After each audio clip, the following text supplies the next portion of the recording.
Bismillah ar-Rahman ar-Rahim. Surah Yunus, chapter 10, verses 28 to 37 will be covered in today's presentation. These are the references, and this is our contact in case there is any query or question. General guidelines about these presentations. What I've done over here is that I thought some background to preparing these presentations should be shared, and this will set the scene right. The main focus in these presentations is on the development of the human self, i.e., all those aspects which the Quran has noted about the human psyche, its strengths and weaknesses are brought to the fore for our education and training. Because we don't have a system of Deen around us, so there is no point in going into those details at this stage of our self-development. We need to look at our own psyche as much as possible in the light of the Quran. The verses are not analyzed in detail by looking at the root of each word, because this is not only time-consuming, but is not required at this stage of the establishment of the system of Deen.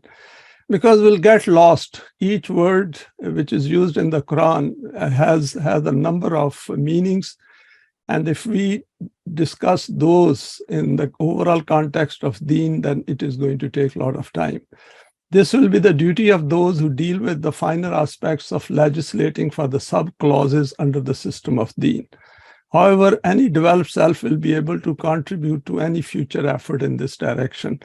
I think all of us who have shared these presentations, we are now in a position to go through the Quran using the Lughatul Quran and figure out many aspects ourselves.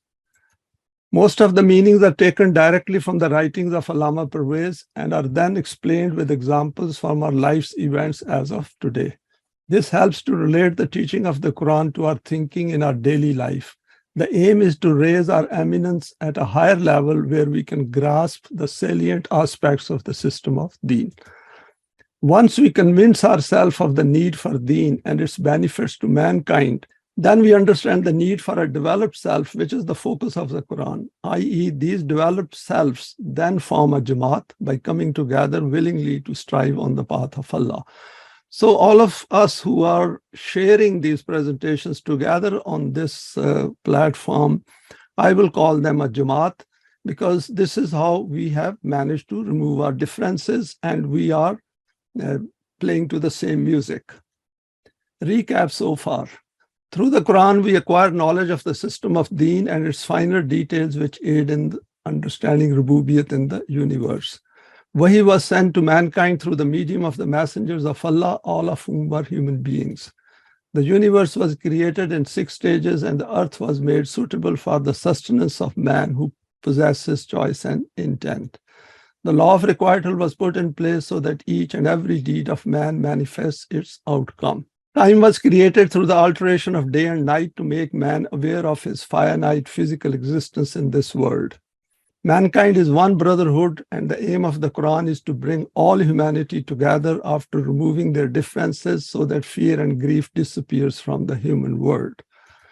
While treading on the path of Deen, results take time to manifest their outcomes. Hence, there is a need to remain steadfast and display patience.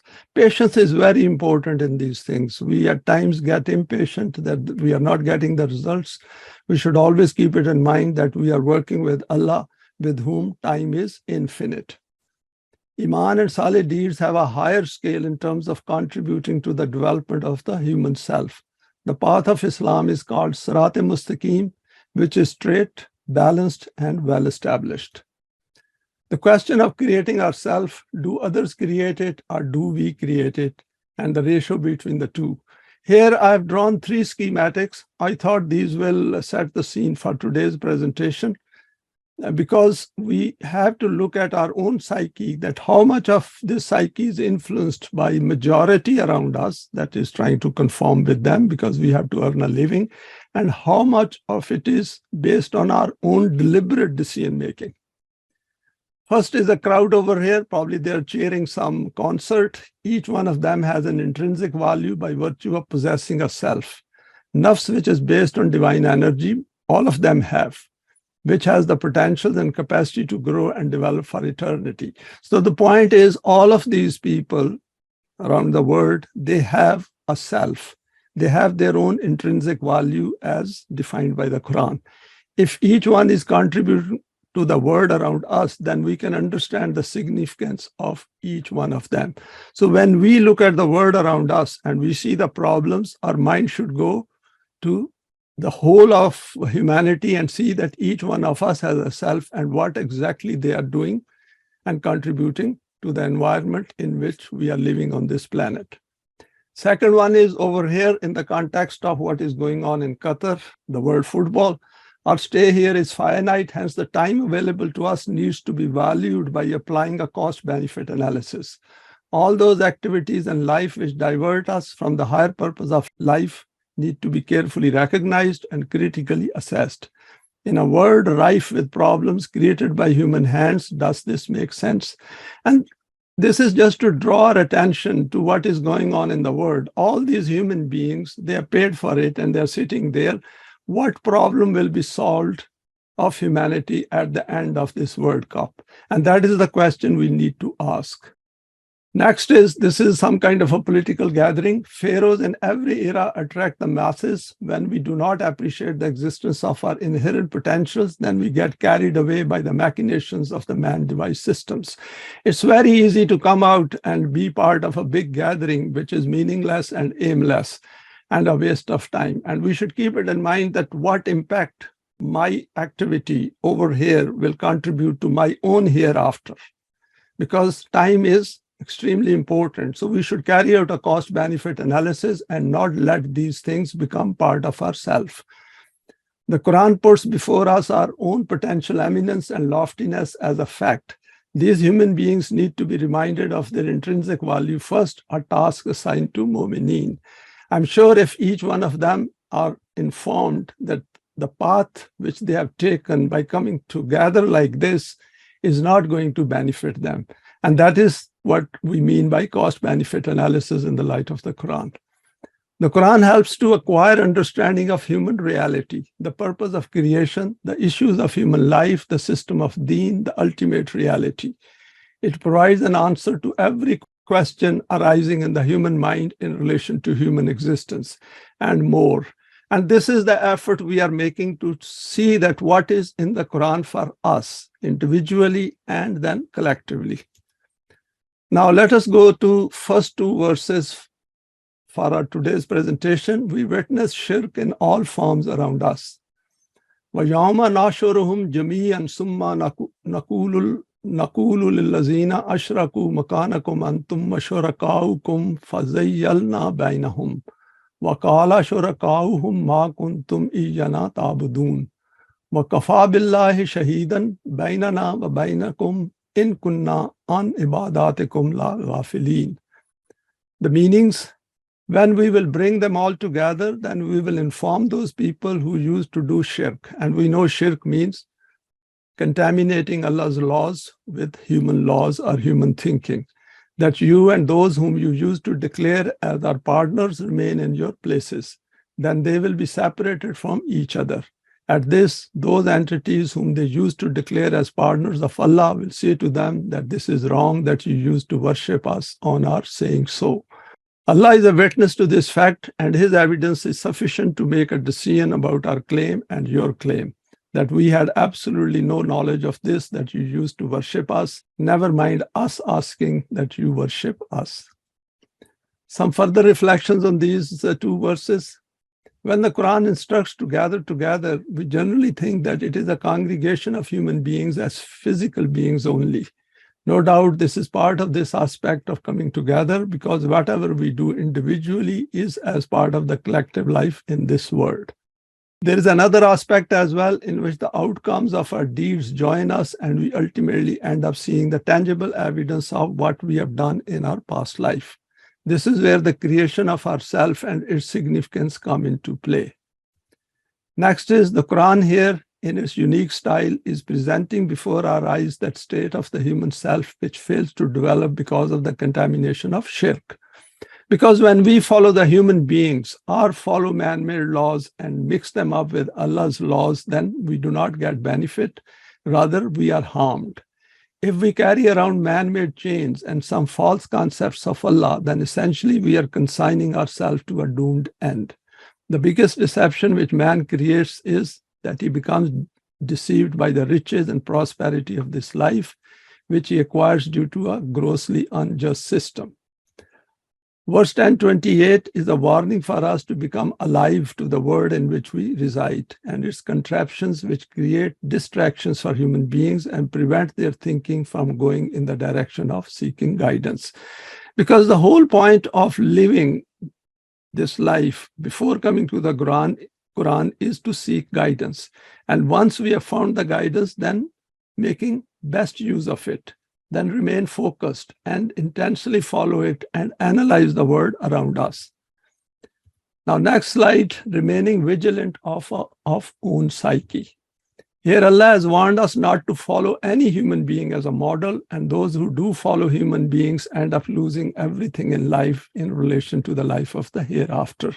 We have seen the pictures of three crowds, and what are they doing? They are following human beings. That means once they follow the human beings, they lose their own intrinsic value by virtue of possessing choice and intent. When the Quran states that your partners will abandon you, in fact, we abandon our own self because we do not value it properly. Allah is making a statement of fact. We witness in our life, for example, when a politician is caught doing wrong as per man-made laws, no one comes to his aid. I put down this comment because right in a man-made world even, people are for themselves. And people who are extremely selfish are the way system is made, then even their own friends leave them, abandon them. In a very corrupt setup, the politician is not apprehended for a long time. In verse 10:29, the Quran has summed up very concisely that in the human world, Allah does not need the assistance of any human being, and it declares, وَكَفَى بِاللَّهِ شَهِيدًا بَيْنَنَا وَبَيْنَكُمْ إِن كُنَّا عَنْ عِبَادَاتِكُمْ لَا غَافِلِينَ. Since he is present everywhere, hence he himself is witness in every self. So that is at a very fundamental level, because Allah has pointed to the working of the law of requital repeatedly, that we should be all the time aware of what we are thinking and what we do. We know how the law of requital functions through the inbuilt accountability of ourself. But that does not mean that in the collective life, we should leave it to the human beings to keep doing whatever they want. This is the duty of Jamaat-e-Momineen, that they should, as and when, if they get power, they should put the system right.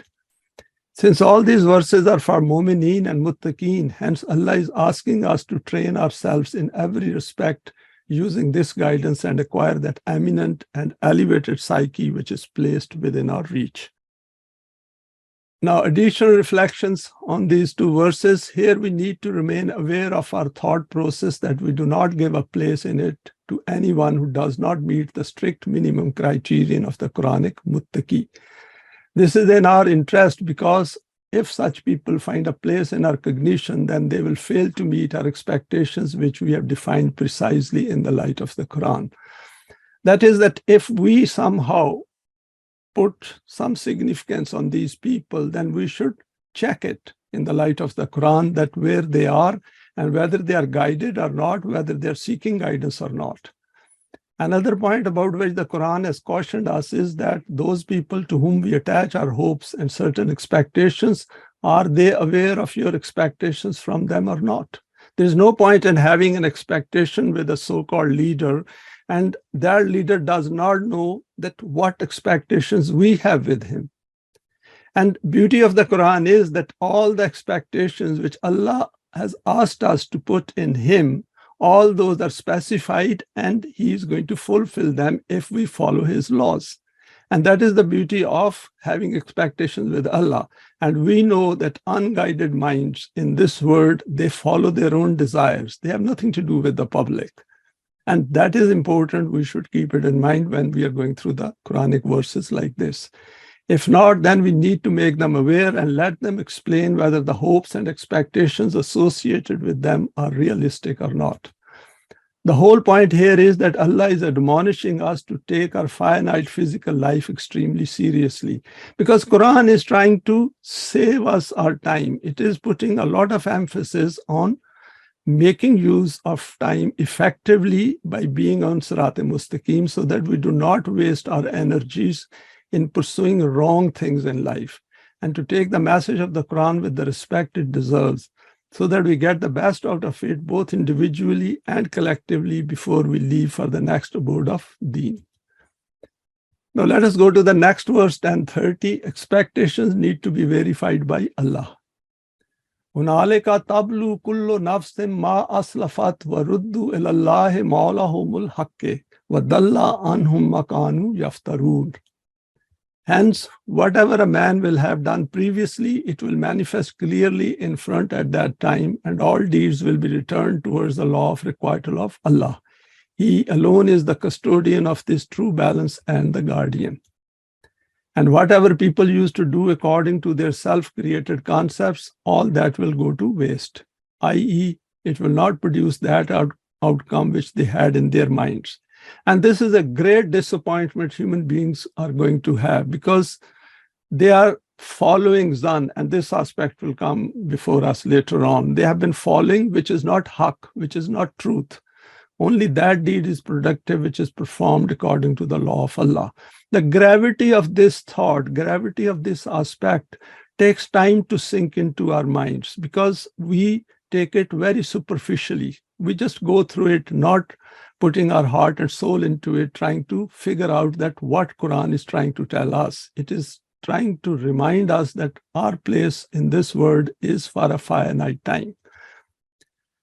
A life free from fear is possible. Ultimately, human deeds will catch up with them, and if this takes place after the time of respite has ended, then any regret and disappointment will be of no use. Here, the Quran has asked us to think through this statement of fact because we do witness the state of people who commit crimes even in man-made systems. In fact, some man-made systems are extremely unforgiving. For example, what happens to human beings born with a darker skin in the US?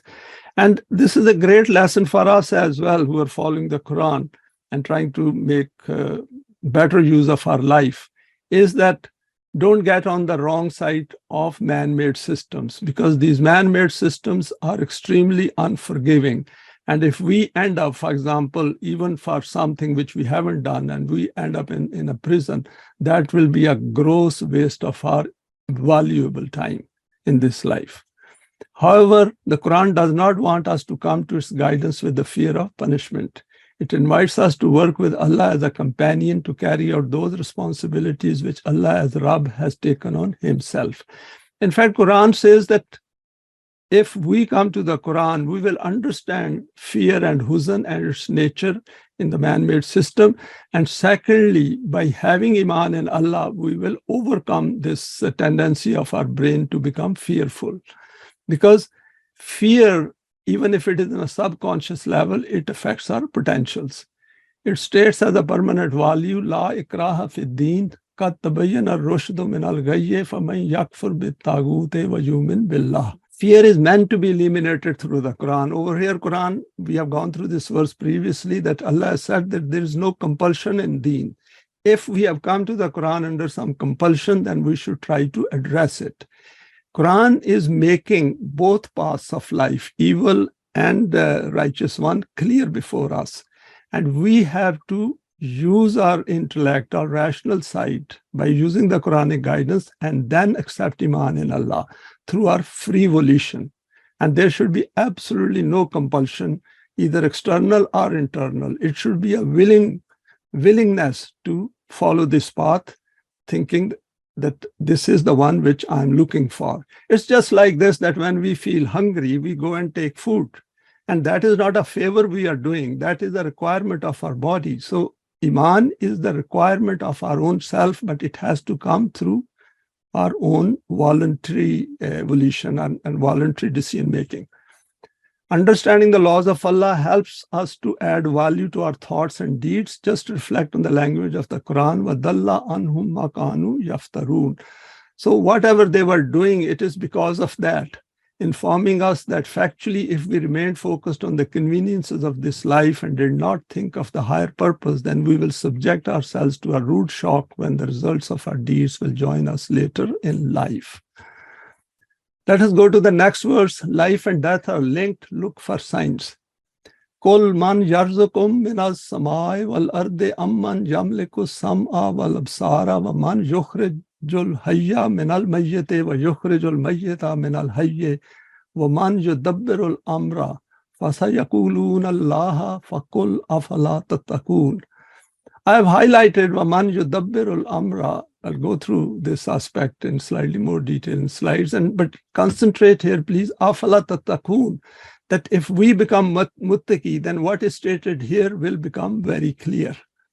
O Rasool, ask them, who is the one who provides means of sustenance for you through the bounties of the heavens and the earth? Who is the one in whose control are the sources of your knowledge, hearing, and sight? Who is the one who makes life emerge from inanimate things and keeps bringing forth dead things from living things? And this is a continuous process before our eyes in the world and in the universe. In summary, who is running the affairs of the whole system of the universe? You will witness that in response, they will immediately reply that he is Allah. And Allah over here means people say God and whatever kind of concept they have made, but they do accept that there is some higher authority. Say to them that when you acknowledge that in the whole universe it is Allah's law which is in place and functioning, then why you do not observe his laws in your society? Why do you think that when it is Allah's law functioning in the external universe that your communal life is out with the limits of his sovereignty?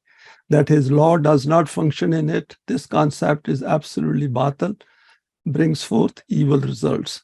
The being who is Allah in the universe, i.e. whose control and authority is in the outer universe, he is also Allah of the earth. Human social and economic life should also be under the obedience of his law. So what Quran is saying is that by not following Allah's laws, you have created hell in your own world.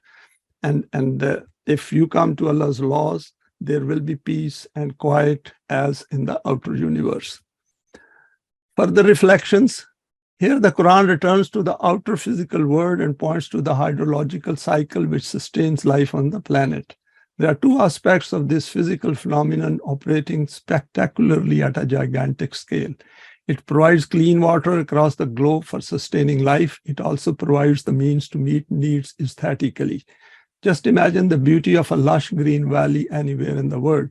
So it is not only in the physical sense, but in an aesthetic sense, because we are given aesthetic feelings as well, and we appreciate beauty. And that is also something we should keep it in mind. Animals don't have this, whereas we have, and not only we have this potential, this ability to express our opinion and our pleasure and in looking at, for example, the scenery around us, but also to convey it to others and also to paint it and write it down. So we've got tremendous potentials on these things to which the Quran is drawing our attention. The next part needs our deepest reflection when it states, وَمَن يُخْرِجُ الْحَيَّ مِنَ الْمَيِّتِ وَيُخْرِجُ الْمَيِّتَ مِنَ الْحَيِّ. That is, death comes out of life and life comes out of death. The intrinsic relationship between the ongoing process of life and death. It is sad that we humans have focused our attention solely towards the physical side of it and have not yet fully looked into the life of the metacognitive side of ourselves. Though there is a lot of work done, but Quran is going far, far beyond and far ahead of what human beings have figured out so far. There are certain things which can never be figured out in relation to our metacognitive abilities except by going through the Quran. In the domain of the self, Allah has given us the sole authority to do whatever we like with its potentials, great initiative and a supreme idea of novel creation. Being a creator himself, and over here Quran has said in 23:14, فَتَبَارَكَ اللَّهُ أَحْسَنُ الْخَالِقِينَ. So Allah also recognizes the creation carried out by human beings, but he calls himself as Ahsanul Khaliqeen. And he wants us to also add husn to the world in which we live. And of course, add husn to our own personalities, our own self. Creating another being and inviting him, her to help create a new self to carry out the responsibilities of Rububiyat within his sphere of operation, and to then watch the outcome of his own efforts. Let us go to the next slide. providing man with full authority and control over the planet to play with the laws of life and death, i.e., in the physical domain, but also in the domain of the human self, whether to acquire new life himself and also to create a new world which can help others to acquire a new life. All is placed within his reach and sent down the Quran for this purpose, with all explained in detail, as a help for his intellect to achieve that eminence which is linked to the system of Deen of the hereafter. These things might appear as daunting and something impossible when we look at the world around us, but Quran is placing these things within our reach individually, and we can do it. And this is the whole purpose of our coming together and going through these verses and seeing that what is in it for me.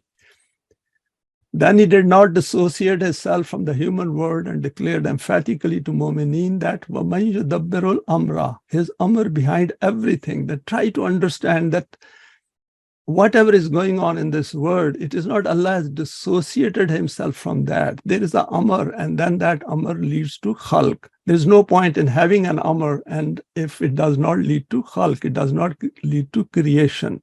And that is the way human beings work as well. When we plan, when we think, and then we start creating in the physical world. And emphasized it further through وَهُوَ مَعَكُمْ أَيْنَمَا كُنْتُمْ, that Allah is with us wherever we are. That is our thoughts are linked to that medium where whatever we try to do and make effort, we can get the results. Allah is with you wherever you are. This statement of fact is for the use of Mu'mineen exclusively. These things, those human beings cannot understand who haven't come to the Quran. I've tried it, because when I've talked to them and expressed this, you see totally expressionless faces in front of you, and they will just leave. And this is something important, that something which has a very profound and deep impact on ourselves does not leave even any iota of impact on others. Why? Because they haven't come to the Quran. They haven't made Allah as their model. And they think that this is all meaningless. It doesn't make sense to them. The verse then guides us by saying that فَقُلْ أَفَلَا تَتَّقُونَ, you will only understand these facts when you become muttaqi. Read this part in reverse order, that if you become muttaqi, then you will understand what is being stated earlier in this verse, that Allah brings out life from death and death from life. So this cycle of life and death has a purpose. There is a law working behind it. There is an amr behind it.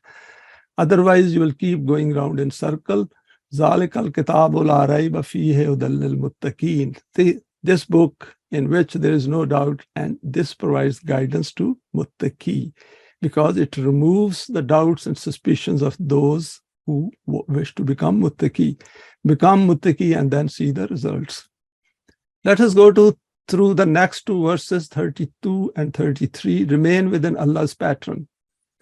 فَذَلِكُمُ اللَّهُ رَبُّكُمُ الْحَقُّ فَمَاذَا بَعْدَ الْحَقِّ إِلَّا الضَّلَالُ فَأَنَّى تُصْرَفُونَ كَذَلِكَ حَقَّتْ كَلِمَاتُ رَبِّكَ عَلَى الَّذِينَ فَسَقُوا أَنَّهُمْ لَا يُؤْمِنُونَ. A lot covered here. This is Allah, your real Rabb, who is responsible for the nourishment of the external universe and also for the nourishment of the human world. To be Allah only suits him. Now just consider what can be the outcome of rejecting the laws of such an Allah other than misguidance. Ask them, by forsaking this Allah, in which direction do you wish to turn your faces? A good reminder for us, and the more we go through it, the more comes out of these verses for the benefit of our own self. And it actually strengthens our iman, that the path which we are following is the true path, and it is leading us where we wish to go, the defined goal of eternity. If these people do not accept iman in the law of Allah, even after these clear reasonings, then consider that this law of Allah has become true in relation to them. That those people who, having abandoned the correct path, go astray in all directions, they are not the ones that accept iman in the law of Allah. So, la yuminun, that they are not going to accept it. And these are the indicators for us, signs for us, so that we do not waste our efforts on some people who do not want to come to the Quran. For example, if we have given them the message, we have passed on the books to them, and they don't want to read them, and they do not want to come in this direction. Just leave them alone. Don't waste any of your thoughts on them. Even a passing thought which comes, we should recognize it and then dispel it, because it will slow us down. Verses 32-33, criterion for getting best from our cognitive potentials. Continuing from verse 10:31, Allah has reminded us to always keep before ourselves that فَذَلِكُمُ رَبُّكُمُ الْحَقَّ. So starting from Allah with all his attributes, then Quran goes to Rububiyat, Rabb, and says this is Al-Haqq, because it is going to produce constructive results. This Allah and his being Rabb will help to recognize the purpose of your life, i.e. to support Haqq with a view to bring out the constructive results through your efforts by following the Quran. The Quran has then provided us with a line of reasoning that if Haqq is not followed, then your world will become unbalanced. For example, the word in 2022. This is what we need to tell everyone around us, that we need constructive outcomes of our efforts. We need to reject batil. I put down this year here, 2022, that is the year of recording this presentation and sharing it here. The idea is that maybe in 50 years' time, 100 years' time, someone going through these, and by then the path for Deen had been made very smooth, and it has made its appearance in some part of the land. At least they can look back in history and say where we were and how much distance they have covered to reach that stage. Then the Quran guides us in an important aspect of those who either reject the guidance of the Quran or twist it for their own nefarious ends, or those who just conform to the man-devised systems and live at a very basic animalistic level of existence. It says that observe carefully and intently that those who follow the wrong path of life and contribute to the chaos and imbalance in your world, they will not accept Iman. Because they are the ones who are contributing to this chaos and imbalance. They are part of that facade, which Quran says shedding blood and creating facade in the world. So we should not waste any of our efforts, including our thoughts on them, and remain concentrated and focused on with the task in front of us. This prevents us from making unrealistic expectations and saves our energy and efforts. We can use our thoughts on something better. This is part of our training. Best is to find some good book and read through it, particularly the philosophical type of books, because those help us to develop our thought process. Creation at fundamental level needs to be used as a sign for understanding the world around us and our place in it. قُلْ هَلْ مِنْ شُرَكَائِكُمْ مَنْ يَبْدَأُ الْخَلْقَ ثُمَّ يُعِيدُهُ قُلِ اللَّهُ يَبْدَأُ الْخَلْقَ ثُمَّ يُعِيدُهُ فَأَنَّىٰ تُؤْفَكُونَ. Ask them that the beings whom you consider as partners, is there such a being among them who could begin the creation of anything, and after that, by making it pass through various stages, by treading through various evolutionary phases, take it forward? Say to them that no one else can do it like this. It takes place only according to the law of Allah. He begins the creation, and by taking these created things through various stages, he takes these to their point of completion. So this is for us, that we should look at the creation around us in detail and see how precisely it has followed certain laws in the past and how it is still following those laws. Hence, when this is the reality, then in which direction are your convoluted thoughts taking you? Further reflections on this verse. Continuing on from the previous point here, the Quran has put forward another reasoning for our benefit. This points to the whole process of creation, which preceded the arrival of man. And of course, man himself went through a very precise and carefully planned and guided process of evolution by following the laws of Allah. If we read books like Darwin and others, evolutionary scientists, we will see that they don't go back to the creator, but they look at the creation and then they remain very conjectural and they pass on all kinds of opinion, whereas the Quran makes it very simple. If we accept Allah with all his attributes as a creator, then we will see that everything falls in place. Then Allah directly questions, just look at the scale of things and then consider deliberately whether any of your partners can do this.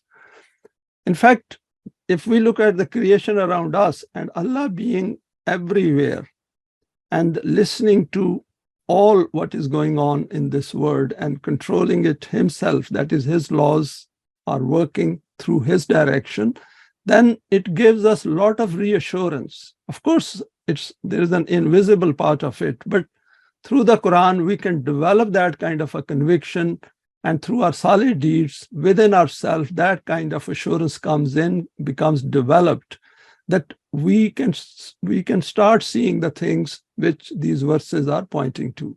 The whole process of creation is repeatable into new forms and is very dynamic, and we as human beings possess the intellectual potentials to discover all the processes and laws in order to come to grips with the creation by Allah. Carrying around all our latent potentials and failing to make use of these, being unaware or not making any effort to discover these, or having doubts, and as a consequence living a miserable, frightened life, is a gross failure as a human being. If all this does not draw our attention and does not motivate us to look for the higher purpose of life, not just to live at animalistic level and conform with the majority, then essentially we have failed to rise to the requirement of the purpose of our creation as humans, possessing choice, intent, and consciousness. This will lead to only one conclusion, that we do not wish to be part of the aim of our creation, and we do not wish ourselves to acquire eminent eternal life. Because then we become an evidence against our own self.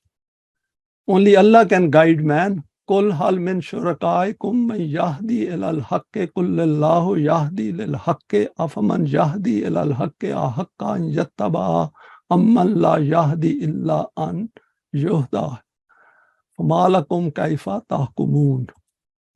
Ask them that, is there any such power among these non-Allah powers whom you declare as partners of life, who can guide you towards such a program which is based on truth and is responsible for the establishment of concrete results? Say to them that this kind of guidance can only be available from the law of Allah.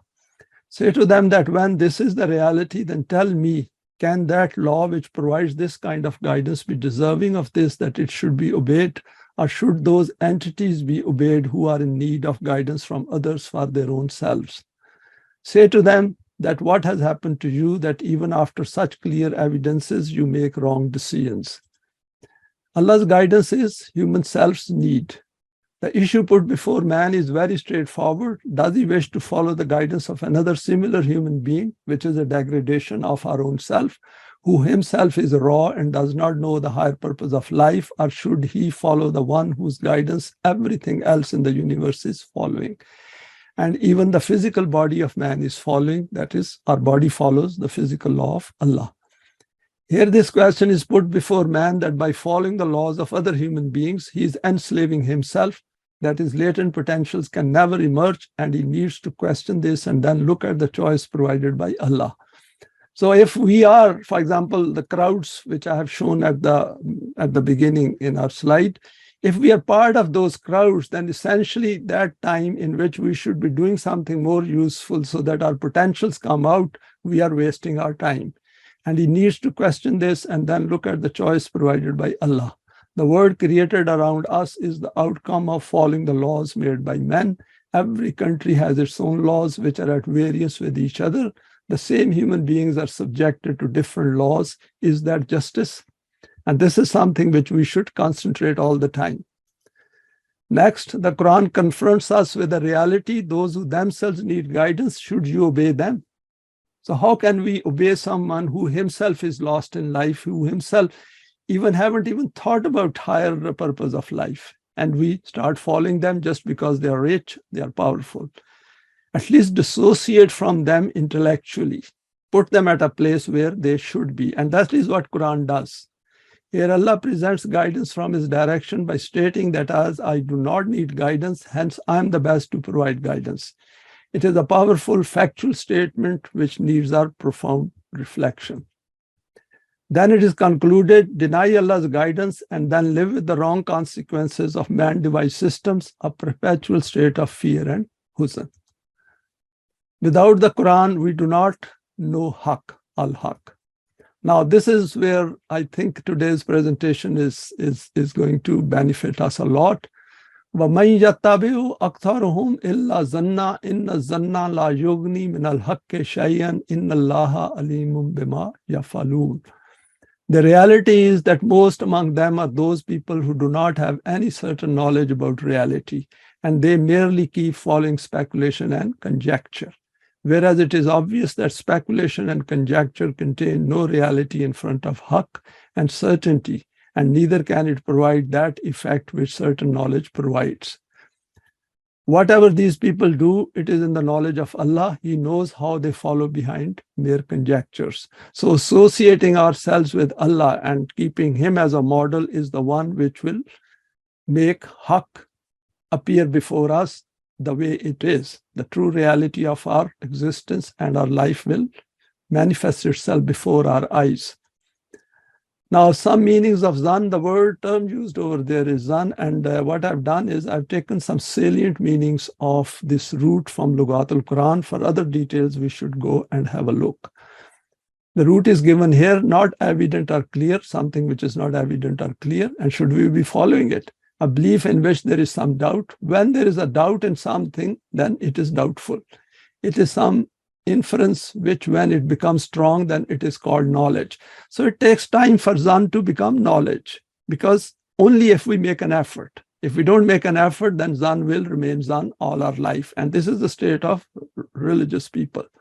However, when it is weak, then it is conjecture. Sometimes this word may be used for knowledge. Linguists have stated that this word, on the one hand, appears in the meanings of doubt and conjecture, and on the other hand, in the meanings of knowledge and certainty. So there is a wide shade of meanings within this word.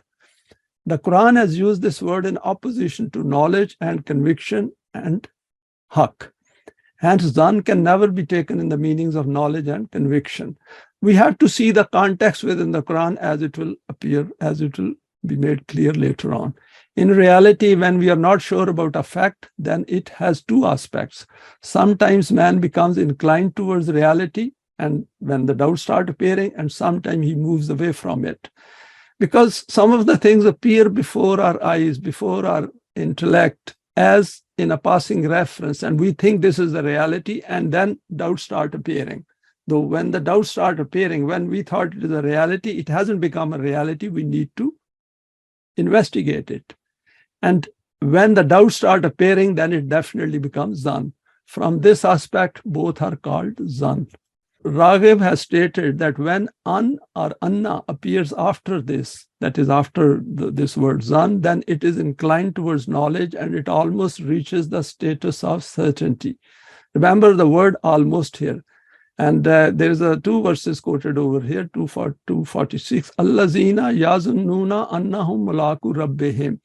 That those people who think, who have convinced themselves that they are going to meet their Rabb, which means that the system of Rububiyyat is a fact, is a reality. And when they convince themselves, then their Zann becomes knowledge. And second one is inni zanantu anni mulakin hisabiya. And this is in relation to this fact that when we convince ourselves that I am accountable for all my deeds, then that Zann, which initially was that I'm not sure if I am accountable, I can do whatever I like, but after coming to the Quran, we have figured it out that the law of requital does not spare anyone, then that becomes knowledge, that Zann which we had initially. All these corrupt people in the world, all those who are exploiting other human beings, they are all suffering from this belief that they can get away with whatever they do. In the Quran, it is also used in relation to making guesses, i.e. doubts and suspicions arise in hearts. And for other meanings, see Lughat al-Quran by Allama Parvez. Verse 1036, only the Quran can inform about the reality of human creation and its higher purpose. In this verse, the Quran has described the reality and basis of Deen in a few words. The obedience of Haqq is Deen, and conjecture and speculation is the opposite of Haqq. We know Haqq means which produces constructive results, in which appearance and reality there is no difference. What we figure out ultimately, for example, the system of Deen is the only system which can take care of human respect and dignity and also do justice. All those aspects which are related to Islam and Deen are Haqq. Conjecture has no reality when compared with Haqq. Haqq means a definite thing, i.e., in whose being a fact there is no kind of doubt and suspicion. For example, our death is Haqq. There cannot be any Zann about it. The day we are born, within our physical being, within those two initial cells, the death is inbuilt in them. And that is a reality, that is Haqq. Whereas about Zann, there is no certainty, the context in which it is used here. The Quran is Haqq, not Zann. It is preserved for all times, and whatever is contained within its folds can be verified by following its guidance. Remember what previously in our presentations, we saw that from the lips of Rasulullah, he says that I follow my path, or we follow our path, you follow your path. The time will tell who is right and who is wrong. And that is the conviction we need to develop. Whatever is outside of the Quran and attributed to Islam falls under Zann. When the Quranic guidance is presented to people, they do not feel the need to obey it and instead wish to follow after their forefathers or conform to the majority around them. The Quran has warned us by stating that make sure in life to follow that path about which you are absolutely certain to be the correct one. For the physical part, physical destination, we find it out because it becomes visible. But in this case, it can only become visible by using the Quranic light. Otherwise, we are falling Zann. Our life is a one-way street and the clock of life can never be reversed. We need to keep reminding ourselves of this. The law of requital is fully aware of what we do. Inna Allaha alimum bima yafalun. So Quran sums it up that Allah knows what you are doing, which means mu'mineen know what they are doing and what others are doing. We also need to become alim. This will take care of any Zann. Some examples of Zann over here. This slide I added later on. I thought that we should give some examples as well, just to keep them in mind. All religions are included in it because if these are true, then they cannot be at variance with each other. The Quran can be used to evaluate their belief systems, because Haqq in one part of the universe and Haqq in another part of the universe will always be the same. But under religions, we can see that they are at variance with each other. Even within one religion, there are sects, and under those sects, there are subsects, and there are as many human beings. If we see from human being to human being as well, because their desires vary, there is a factor of Zann. What is projected by the media across the world, facts are manipulated to convey a particular carefully concocted information package to make a certain impact. So whatever already exists as Zann, then human beings add more to it. They use it to their own ends, and very effectively they use it for forming opinion. And this goes on in a party system under democracy, that people's opinions are changed, people's opinions are influenced. All concepts of God are wrong and contaminated except the concept given in the Quran, because Quranic concept of Allah's model based on his attributes brings change in us, and we understand Haqq, because without that we cannot understand Haqq in the first place. The Quranic concept is Haqq. All man-devised systems are deceptive and are infected by human biases, emotions, prejudices, relative values which keep changing, etc. Life ends with death, and there is no higher purpose of life. And this is another Zann, whereas we know that there is another life at human self's level. And imagine how big Zann most of the humanity is spending their life by following something which is false. The universe is a creation of chance. This is another Zann, and we see it, all philosophers and thinkers and even scientists, their mind does not even go towards that, find out what is the purpose of this life, because they are not aware of their own self, or they do not wish to know about their own self. Evolution is a random phenomenon and not a carefully directed process following laws and procedures. Not sure about the presence of the human self and its potential to survive physical death. There are no permanent values. Human intellect can figure out relative values and decide on the issues of the human world. And this is also one of the biggest Zanns. Have a question, then ask the Quran.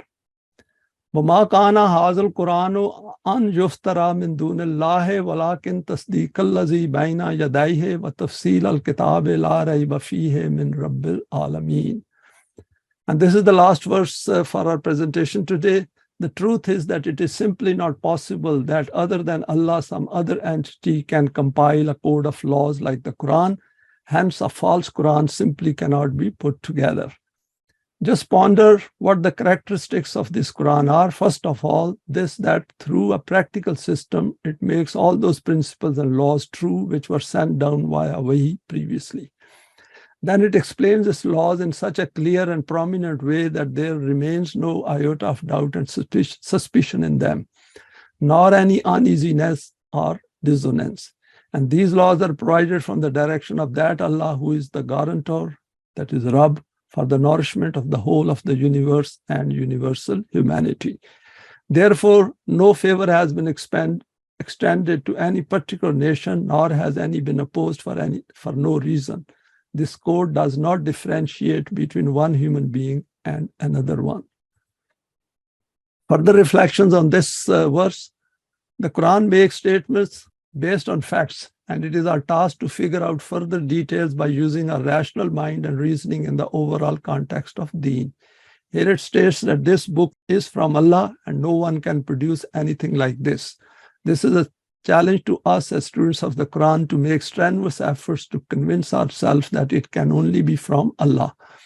And this is an ongoing task, because if we remain detached from the Quran and do not consult it, then we are likely to get lost by conforming to what is going on in the world.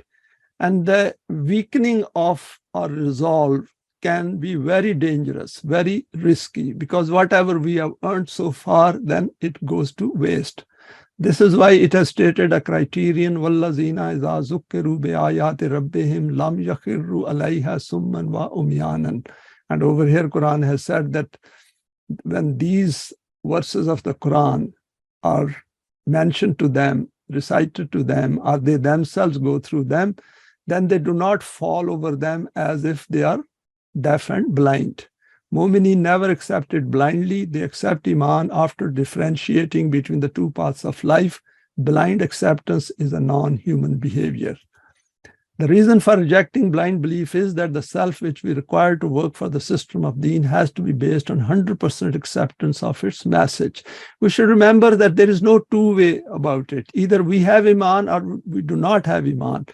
And Iman is not some otherworldly thing and a roundabout thing that we are confused about it. The Quran makes it very clear. And being on this platform means that we need to discuss it so that it strengthens itself. Without meeting this criterion, we simply cannot strive on the path of Allah. This is why it asserts categorically to carry out salih deeds as a consequence of this Iman on the path of Allah. No salih deeds means no Iman. Then this commitment is not for one day or 1 week or 1 year. For the whole of life, we hold on to this rope of Allah and never let differences come between us, not a naive agreement with Allah. Human beings want evidence before making a commitment as serious as giving their life and possessions in the path of Allah. I've quoted a verse here. Here the Quran declares that if we understand it and then follow its value system, then we will figure out that it confirms the truth of previous wahi and what was revealed to previous messengers. This point is important as this thought does arise in our mind that what was the state of those people prior to the Quran? What kind of guidance did they receive? The Quran makes it clear that all people received wahi according to the state or development of their era. It is obvious that it was not as detailed as the Quran is, because this has to meet the needs of the highly developed psyche of human beings, part of the evolutionary process. Because in today's world, human beings have developed their cognitive potential tremendously. And if we look at those people like Eric Fromm, Carl Jung, and others, even in today's world, Jordan Peterson, one of the clinical psychologists from Canada, if we look at watch some of his videos, we will see that human mind has developed significantly. And the answers these minds are now looking for are contained in the Quran. And we have a significant advantage because we have understood these things and we can always pass it on to them. And also to be very pleased that we have come to the Quran, and as a result, we have developed our potentials to a significantly higher level than ordinary people around us, and we are in a position to pass it on to others, make them understand. Then the verse factually and comprehensively sums up by stating, وَتَفْصِيلَ الْكِتَابِ لَا رَيْبَ فِيهِ مِنْ رَبِّ الْعَالَمِينَ, includes and explains the details in the book separately as well as a whole, which leave no anxiety and intellectual dissonance, and has arrived from the direction of Rabb of all the words. Establish Rububiyyat as part of the system of Deen and see the results as described within its folds. This will lead to avoiding wasting human efforts on aimless and meaningless pursuits. So it conserves time. It saves us our time, and we do not waste a very important part of our life in aimless pursuits, and will lead to acquiring developed selves, which will become evidence of Allah being Rabbil Alameen. Here we need to pause and let the importance of Rabbil Alameen sink in our heart and mind. This should lead into the expanse of the universes placed within reach of our developed selves, and has all the potentials to reach far beyond the visible physical limits of this world. And Quran says, وَسَارِعُوا إِلَىٰ مَغْفِرَاتٍ مِّن رَبِّكُمْ وَجَنَّةٍ أَرْضُهَا السَّمَاوَاتُ وَالْأَرْضُ أُعِدَّتْ لِلْمُتَّقِينَ. We can take this verse literally as well as metaphorically. It makes no difference, because we are dealing with someone who can turn things from metaphors to reality. So because Quran has said that whatever you wish, you will get it, and we got something beyond that as well. So over here, what Quran is saying is that you are dealing with Rabbil Alameen, who has the responsibility of Rububiyyat all over the universe and for all times, and you should take part in this process of Rububiyyat as human beings and create your world on those lines for which the guidance has been provided in the Quran. Arrive quickly under the protection of your Rabb and acquire that Jannat which is spread across the highs and lows of the universe. This Jannat is prepared for those who are muttaqi, i.e. take care of the laws of Allah.